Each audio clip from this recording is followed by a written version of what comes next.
have done it. Good afternoon, everyone. Welcome back to Evermore YouTube channel. It's amazing I haven't fell asleep and slept through this recording after watching one of the most boring games of football I've ever seen in my life at Elland Road as Newcastle United, Leeds United played out, quite frankly, an insult to football, a 0-0 draw. Honestly, I cannot believe it. We'll go off and go, but yeah, exactly, George. Thank you for giving me the excuse, mate. But I am here to try and cover that game. My God. It was absolutely awful. The highlight of the game was probably the away fans singing, which I'll come on to in a minute. But we'll get stuck into this. As always, if you have just checked us out for the first time, hello. I promise you, games are more exciting than this normally to recover. But like and subscribe, smash that button, help get us to the next milestone. 12,000 I want to get to.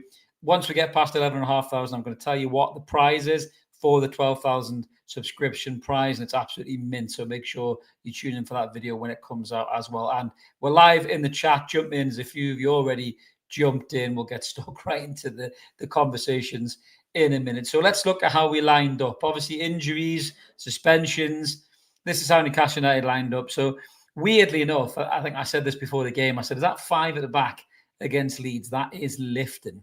And I'm not sure what the hell the formation was. I don't even think the players knew, to be honest with you. But Sven Botman came into the team. Joe Linton was obviously out with an injury. Anthony Gordon was suspended for his daft red card against Liverpool. So Jacob Ramsey came into the side. Alanga and Barnes were both benched, which was a little bit odd for me. Taking that kind of pace and attack and threat out of the lineup when we can't score any goals was a weird one. I'd quite like to hear Eddie Howe's logic for that one. But Sean Longstaff was starting for Leeds, his first game against his hometown club. Now, rather than going through the kind of key moments of the game, because quite frankly, there wasn't any, I'm just going to talk about the game on a whole, really, in what I saw. What I saw, and I was talking to my Leeds fan through the game, what I saw was two teams, no strikers. That's basically what I saw. Will Asula may have led the line and he ran around a bit, but he's not the answer, guys. If you ever want any more of indication as to why he's not the answer, there it is right there. He shows all the willingness and the want. He's a little bit like a car chassis with no engine. You look at it and go, oh, I bet you that flies. And then you turn the key or you press the button these days and nothing happens. That is what Will Asula is right now. He has the strength, the pace, some of the movement, some of the touch, some of the stuff looks like he's the part, and then he'll just grab somebody by the face, pull him on the ground. Or in the first half, he went for a header and then smashed a guy in the face with an elbow, and they were like, what are you doing, mate? Like, he's not quite all there, is Will Asula. He's young, he's got a lot to learn. And, we were watching the crowd by our new, record signing, Nick Voltamara, who was probably sitting in the crowd. Fair play to him for wearing the suit, by the way. Good on you, Big Nick. Big Nick energy. That is a shout out to Taylor Payne, the host of Part of the Time. That is a mint saying, I hope that catches on, by the way. That's a war flag waiting to happen. But Big Nick was watching on, probably thinking, fucking hell, I'll walk into this team, man. There's nobody there. And that's exactly what it was. And I wish we had Big Nick playing because we might have won that game. But just a really poor game of football. I thought everybody was poor. Bruno was giving the ball away loads. Trippier was just passing to no man's land. Tino was making some good runs, no doubt about that, but just lacking the end product, overrunning the ball a little bit, dribbling too much with the ball. Tonali looked off it as well. I mean, I'm surprised he played. I thought Lewis Miley would have got a start. And to be fair, Lewis Miley come off the bench, and I thought he looked probably better than a lot of people when he come off the bench. He was getting on the ball. He was trying to make things happen.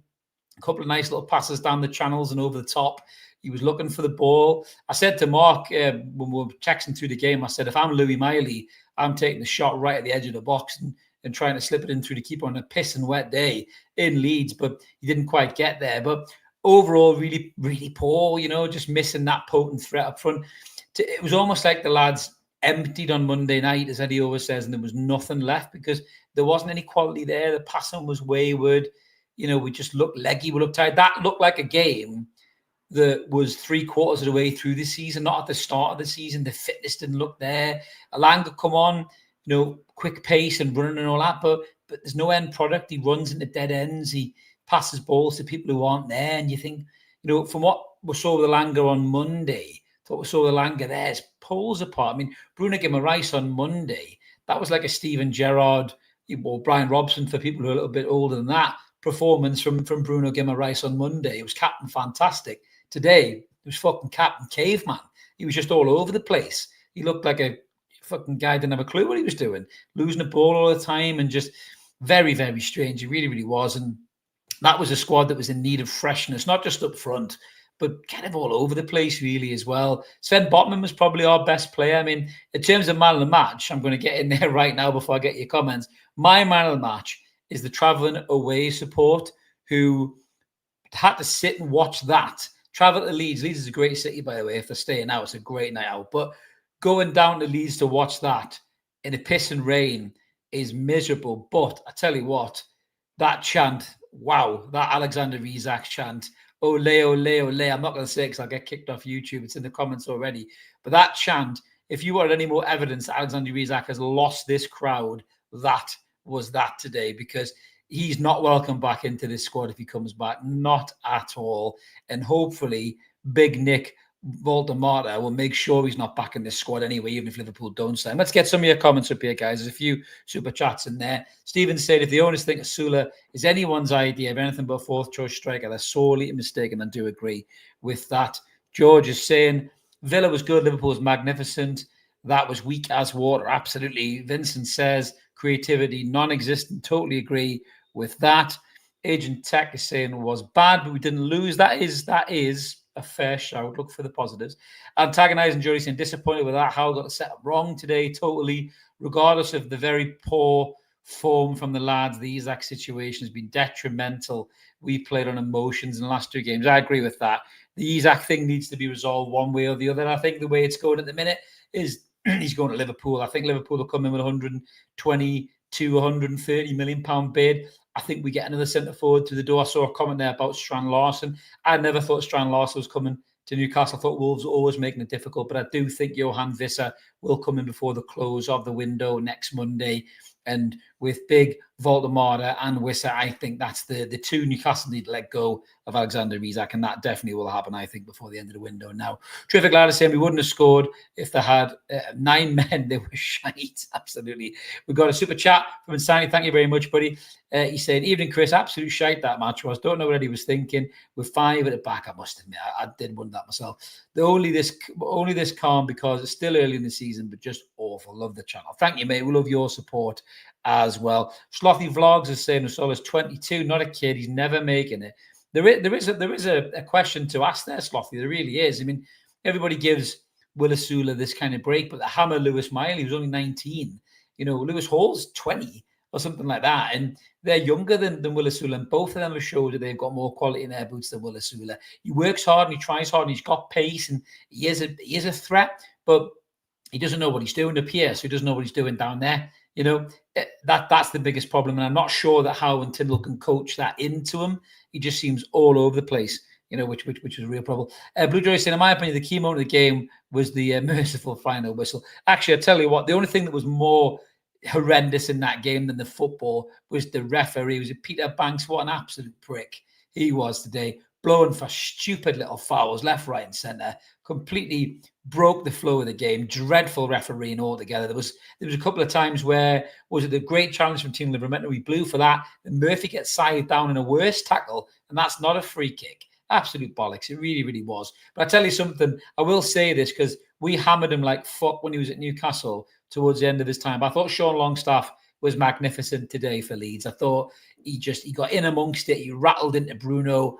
You know, he kept his head. He really played as a proper midfielder today. And he showed those Leeds fans what he's all about because he was getting some stick through the week after the Sheffield Wednesday debacle. Now, that's a good performance from Sean. And I think a lot of Leeds fans will take heart in that Sean Longstaff is capable of putting in those performances. Croc the Crocodile, what a name. Love it. Botman looked all right for coming back in. He did. Remember for 10 months. Thank you very much, Croc. The thing with Botman is nobody ever doubts Botman's quality, right? He's a Rolls Royce. You bring him in, but he's a Rolls Royce that conks out when you drive it around the block to the Chinese to pick up your takeaway. That's the problem with Sven Botman, and that is my concern with him. And he was off again today. Yes, he looks mint when he comes on, but my worry is the sustainability, the longevity of keeping the player in the squad. You know, Malik Chow is going to get his way into this team. There's no doubt about it. Sharon Byrne were okay today. They weren't great. They weren't bad. They were just all right. But Malik Chow and Botman will play as a two. I think they'll end the season as our starting two. That's the prediction for you there. But Botman needs to stay fit. He really, really does. Couple of comments there. Yeah, Tony said 5 at the back versus Leeds is shambolic. Absolutely. Looking nice on your profile picture there, Tony. You got some work done. Dan is saying the system was wrong. The players are wrong. Asula is not a natural striker. It was a good game, but we lost key players and lacked a focal attack point, same as all the other games. Let's write this off and look forward.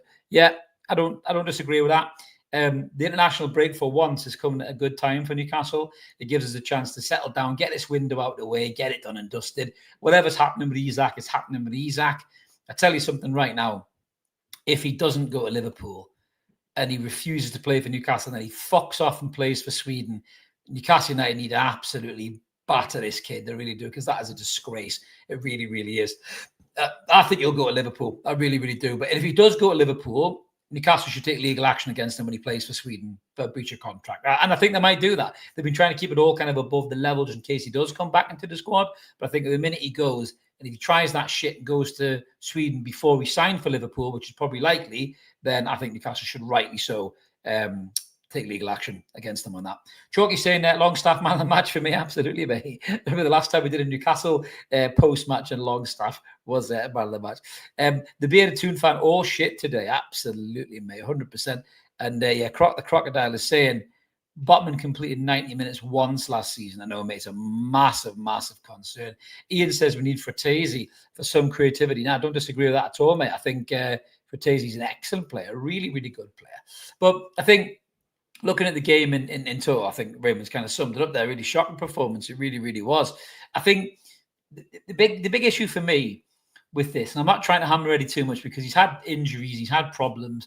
The Isaac situation has definitely caused a problem. We didn't sign Volta-Marder in time to play in the game. He would have had a real focal point. Possibly could have won that 1-0 or 2-0 or 2-1 or something. Volta-Marder might have been the difference, really, and everyone would have been jumping, celebrating on this review show. But that's the issue I think that we have, is that Eddie Howe sometimes pulls these weird tactical tweaks against really poor sides. I've got a lot of time for Leeds United, I really do. I told you I've got good mates who are Leeds fans. I think they're an excellent club, a massive club.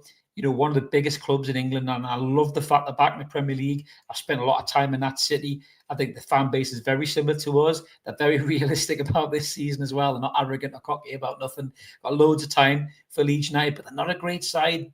You know, we are the better side, and we should go into a game like that, regardless of who's injured and who's suspended, and just you know, believe in our own ability to win that game. And when Eddie puts tactics in like that against them and against Everton last game of the season, last season, you think, what are you doing, Eddie, man? Just believe in the lads that you've got. I mean, if I'm Louis Miley, I'm pissed off. I'm not playing in that game. You know, it's a weird setup to bring in Botman into the back three and then have 5 at the back. I just don't really get that. And I thought Trippier looked tired again today. I thought his legs looked tired.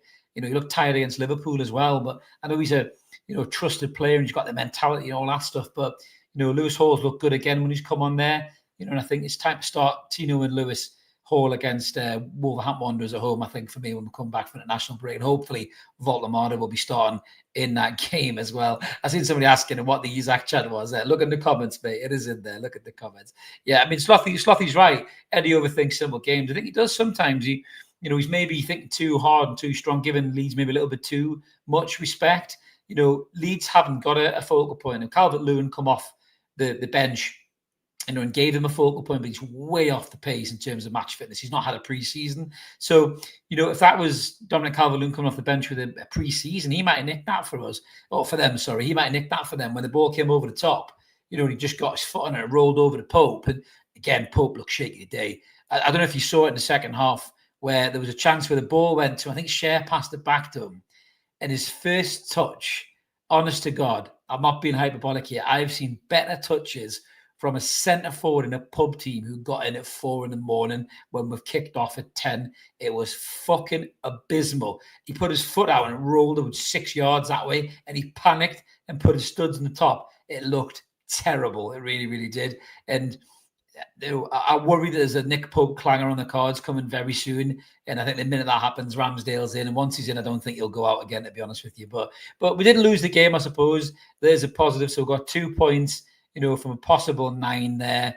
And I suppose we can be not happy with that, but we don't have to be sad about that either. Could have been a lot worse. You're talking about Aston Villa and Liverpool for the first 2 games. We probably would have targeted a 3 against Leeds. So technically, we're only 1 point worse than we probably would have thought we would have been. Because we thought we would probably would have lost against Liverpool and lost against Villa. So if you look at it that way, it's not the end of the world. But this international break cannot come soon enough. It really, really can't. Very good. Very good, Ian. Free Big Nick from Germany. Now we should start a campaign. But I'm looking forward to having Big Nick Voldemort in the squad, because I think a good centre forward, which he looks like he is, he's got pace, he's got ability, he's got a movement, he can link up the play really well. To have a focal point like that in the team, with the chances that we're creating in the space, we're finding behind other teams' defences, it's only going to be a good thing having Big Nick in there to do the business. I think Wissa comes in as well towards the end of the window, and then you've got a kind of a more smaller, quicker, dynamic centre forward who can find gaps, little pockets, can play on the shoulder, and that's a nice couple of options to have. That is a better option than Isak and Wilson, to have those 2 players as a collective. Individually, they're not better than Isak. I'm not going to sit there and say that they are. Although Isak is a world-class wanker, he's also a world-class player, and losing Isak is going to be a blow for Newcastle. But Wilson was the invisible man. He wasn't even there. Mark Gay scored more goals for Newcastle last season than Callum Wilson did. So if you're losing a collective of Isak and Wilson and replacing them with Walter Marder and Wissa, then that to me is a better collective striker option than what we had last season. So we're not in a worse place, in my opinion. But whatever's going to happen is going to happen very, very soon, because the window is closing very, very soon. And I think that's what we all want to happen, because it's just been grim, and it really. Chippers in the chat. You see, Chippers, Tino's our best player left back, and then he got moved to right back. Yeah, but I mean, Lewis Hall's class as well, Chippers. We have to try and get Lewis Hall back into the side. We really, really do. But I agree with Slothy Mags. No daisy cutters, man. Why not? That's what I said. Lewis Miley, have a fucking shot on the deck. We saw him score that goal against Forest, where he just daisy cutted in the bottom corner. I'd have been on the edge of the box screaming for a chance if I'd been Lewis Miley. I really, really would. And just a shame that we didn't get it to do. We've got Northern Golfer saying we need to come back from the break with a reset button. 100%, mate. Season starts then. The Isak thing will be done, dusted, dealt with. And I think we start again strong after the international break, at home as well against Wolves. That's a winnable game for Newcastle. And I really think we can go at Wolves and get the result, and hopefully get a confident performance and result in maybe a goal for a new big centre forward as well to boot. So that'll be good to see. But yeah, really shit game today, really. There wasn't really much else to say. I thought Leeds really grafted hard. I thought they roughed us up. I thought they were strong. They were winning pretty much every challenge. They were creating chances. They just didn't have the quality themselves. They don't have any creativity. Like I said in the preview, they don't have any creativity. They don't have somebody good from set pieces. They don't have a centre forward to put the ball in the back of the net. Weirdly, not very similar to us at the minute, really. We are lacking creativity in this side as well. There is no creative force. You look at Everton with Grealish. I know a lot of people turn their nose up at Grealish, but, he creates 2 goals out of nothing the other day. We don't have a player to do that at the minute. Maybe Voldemort could be that player. We've seen clips of him getting the ball and running at teams and look like a giant Messi, like a stretched version of Messi. But, we need somebody who can create something out of nothing. I thought Barnes was poor again today, ineffective when he come on. I'm a big Harvey Barnes fan, but that's 3 games now this season. Harvey Barnes has not looked worth the shirt, and I'm a bit concerned about that. I know he takes a bit of time to spark into life. He's going to have another couple of games because of Anthony Gordon's stupid red card, but it does concern me about what we're going to do with Harvey Barnes. I mean, if I'm brutally honest with you, if I'm the manager right now, if Joe Linton is fit and available for Wolverhampton Wanderers, I would stick Joe Linton out on the left-hand side, bring Lewis Miley into midfield, have a nice composed midfield of Bruno, Sandro Tonali, and Lewis Miley, who can use the ball really well, find those gaps for the likes of Voltemada, the likes of Elanga, the likes of Joe Linton to make those runs. Take Joe Linton out in the midfield and put Lewis Miley in there, have a more composed midfield that can break down what will be a very low block and Wolves team trying to catch us on the break. Now, that's what I would do personally, because I think Barnes is nowhere near showing he's capable for a start in this team. I mean, Elanga again was patchy today. We saw quality against Villa in little tiny clips, We saw more consistent quality against Liverpool under the lights of St James's Park. But today was poor. Again, obviously, we are missing Gordon as well. Ramsey looked busy, when he was on today, nice, some little bits of play, dynamic running, nice touches, quick pass and quick movement of the ball. But then he gets a kick and he goes down and you think, fucking hell, not another China doll. Hopefully not, because that's what we're used to seeing from Joe Willock, a little bit of spark, a little bit of something. And then somebody sneezes on him and he goes down and holds his hamstring. He's out for 9 weeks. Let's hope Jacob Ramsey isn't hurt in a bad way and he's out for a long period of time. But I would definitely be looking, if Joe Linton is fit after the international break, which it sounds like he will be, I'd be looking to make that change and put Joe Linton on the left-hand side of the front three and bring Lewis Miley into midfield, because I think he showed in that cameo there, and even when he come on against Liverpool, he's good on the ball, he's neat and tidy, he was growing into the game a little bit more. I felt Lewis Miley today, he was growing into the game a little bit more in terms of wanting the ball, wanting to make something happen, and give the kid a chance, George is saying that Barnes is the new Willock, regression. He needs to be dropped, absolutely 100%. Also, we've got here, somebody else has been banned from the chat. Marcus John Wickdom. Well done, Mark. Justin, running the ball, clean out and skying crosses. Yeah, not good at all. Now, you see, I don't agree with that age that Miley was awful today. He wasn't awful. The problem we have with this young kid is everyone keeps jumping on the kid. He wasn't awful at all. Go back and watch the game. Go back and watch the full game when he comes on and watch how he's using the ball and watch how the bits where we look like we're going to get in behind him, he's involved in the play. Now, I think the problem is that I don't know what people expect from Lewis Miley. He's not Steven Gerrard. He's not Frank Lampard. That's not the kind of player that he is. He's not going to do that job. He's not going to get in the edge of the box and smash one in the top of the fucking stanchion to goal. That's not his game. He's a passing, moving kind of midfielder. But he showed a lot when he come on for me. He really did. And I think people have been a bit too harsh on Lewis Miley. Could he do with a loan? Maybe he could. Yeah. To further develop his game. But I didn't think he was awful today at all. I thought he tried really hard when he come on. Another super chat from Tiny. Thank you very much, mate. I'd love to know what they're doing in training for set pieces. I've no idea what this new set piece coach is doing. He looks awful. If they're doing anything at all, just horrific apart from the odd game. They're usually shy. I would get Trippier off set pieces as well, to be brutally honest with you. Trippier would be off set pieces for me because I can't remember the last time I actually saw him get a fucking cross on target. Probably the cup final, to be brutally honest with you. Bob is saying here, he's a DM, but our DM is Tonali, who acts like box to box. We're talking about Lewis Miley there. Yeah. Marcus thought Lewis Miley was okay. Yeah. Slothy saying Miley's basically Jack Colback. Pass it left to right. I think he's better than Colback. He's certainly got a better hairdo. But he's better than Colback. I just think he needs more confidence, Slothy. I think more confidence. We've seen what the kid can do. We've seen the goals against Bromley. We've seen the goals against Nottingham Forest.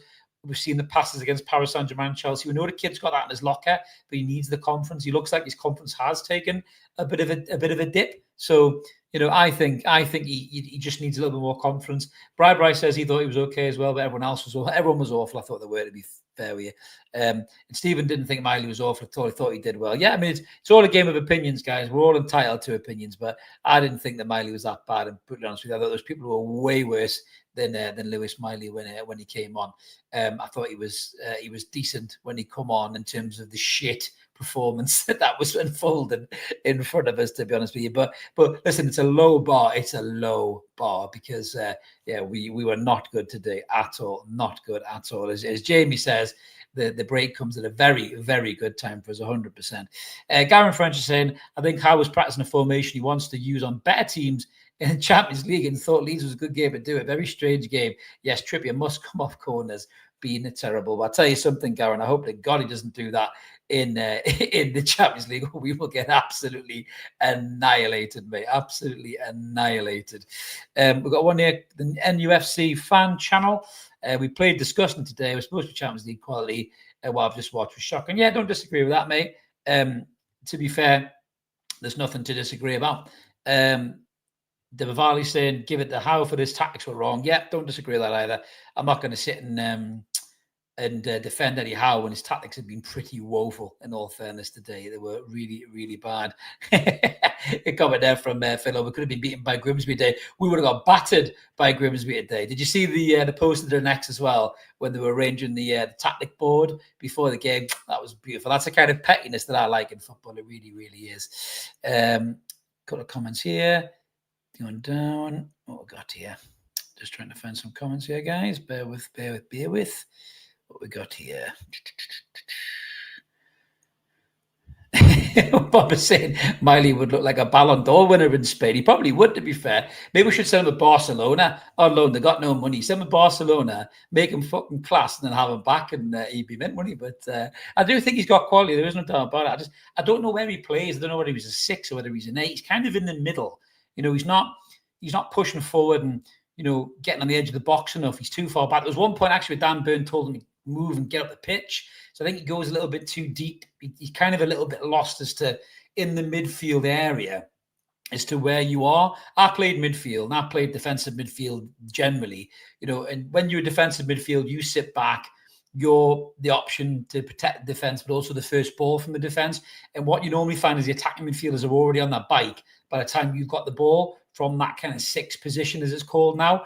And you've got your wingers making runs left to right. You've got your attacking midfielder, maybe looking for a 1-2 from you, one, and then make the run around the side channels and pass it. And Lewis Miley sometimes is a bit too close to the defence, and I think he just needs to work on where he is on the pitch. If he's a 6 and he's in the 6, then he's got to stay in the 6. But if he's in the 6, then Tonali is either need to go up to be another 8, or if Tonali's in the 6, then Lewis Miley's got to go up and be closer to Bruno. So I do feel a little bit sorry for the kid in many ways. I think he's a little bit lost at sea. But, let's hope that we see better performances from Lewis Miley going forward there.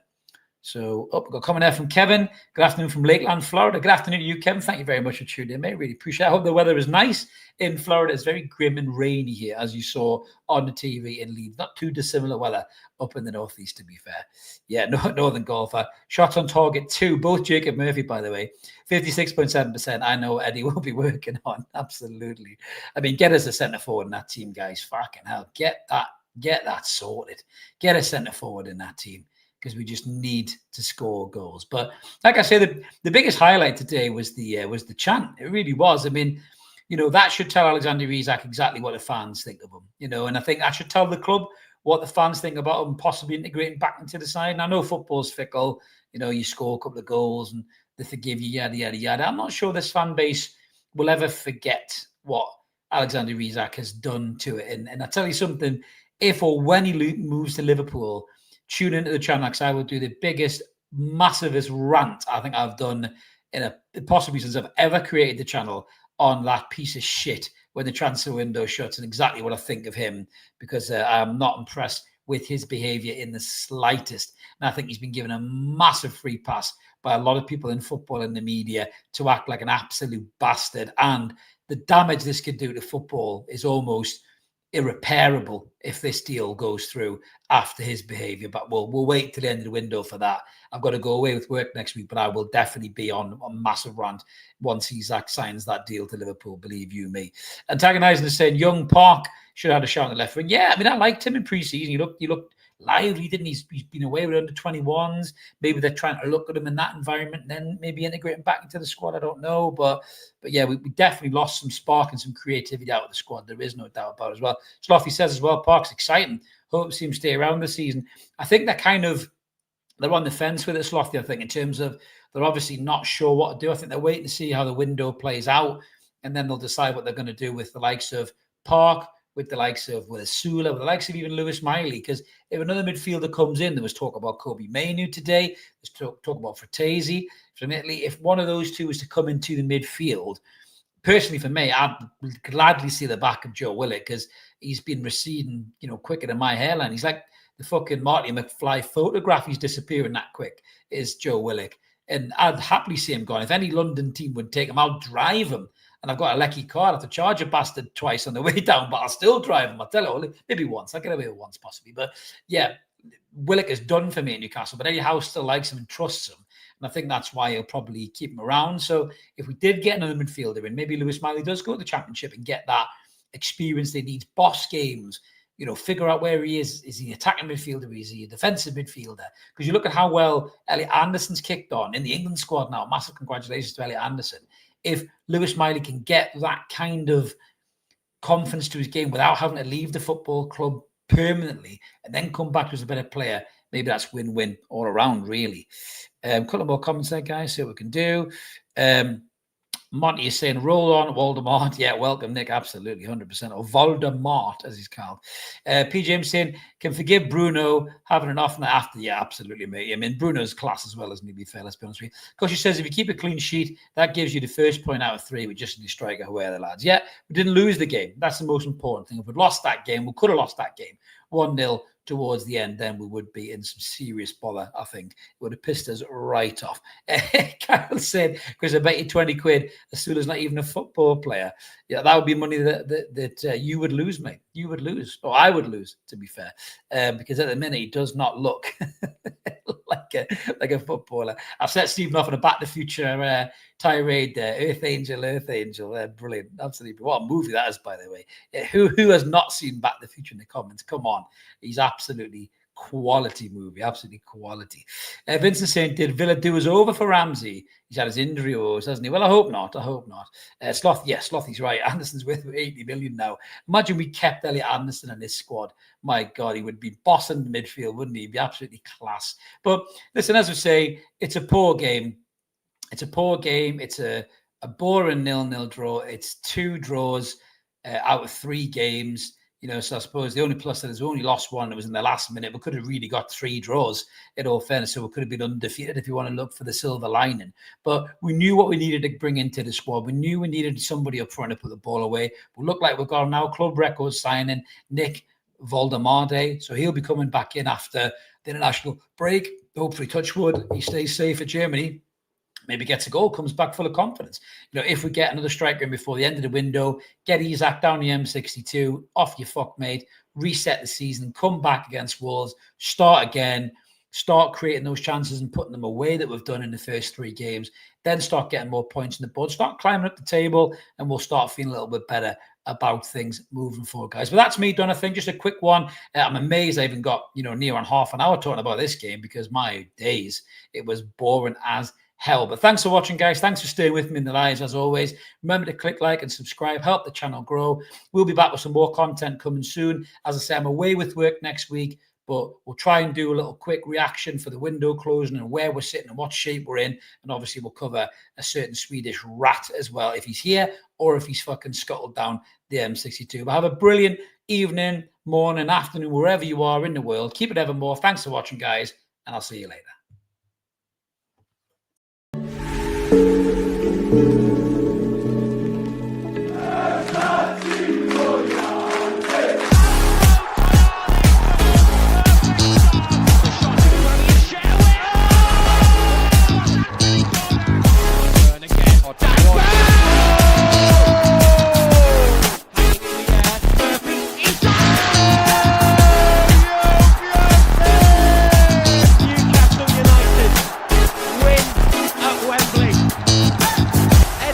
Heroes celebrate.